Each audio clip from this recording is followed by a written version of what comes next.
అంతానికి దగ్గర పడే కొద్దీ భూమిపై ఏం జరగబోతుంది అంటే కలియుగ అంతంలో భూమిపై ఎలాంటి పంటలు పండవు. మనుషులు ఆకలి తట్టుకోలేక చెట్ల ఆకులు వేర్లు తిని బ్రతుకుతారు. అలాగే బట్టలు కూడా కరువై కేవలం చెట్ల బెరడులను మాత్రమే వస్త్రాలుగా ధరిస్తారు. Fact number 2. భవిష్యత్తులో వివాహ బంధాలకు విలువ ఉండదు. కేవలం శారీరక ఆకర్షణ, డబ్బు ఆధారంగానే పెళ్లిళ్లు జరుగుతాయి. అన్నాదమ్ముళ్ళు, తల్లిదండ్రుల మధ్య ప్రేమలు నశించి కేవలం స్వార్థం మాత్రమే మిగులుతుంది. Fact number 3.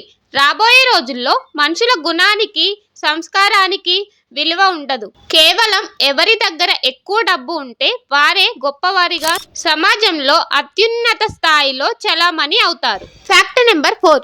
కలియుగం ముగిసే సమయానికి భూమిపై భక్తి అనేది పూర్తిగా నశిస్తుంది. పూజలు, యజ్ఞాలు ఆగిపోతాయి. చివరికి బద్రీనాథ్, జగన్నాథ్ వంటి పవిత్ర పుణ్యక్షేత్రాల దారులు కూడా ప్రకృతి విపత్తుల వల్ల మూసుకుపోతాయి. ప్రస్తుతం సమాజంలో ఇవి ఆల్రెడీ మొదలయ్యాయి అని మీకు అనిపిస్తుందా? కామెంట్ చేయండి. మరిన్ని ఇలాంటి వీడియోస్ కోసం ఇప్పుడే మన ఛానల్ని సబ్స్క్రైబ్ చేసుకోండి.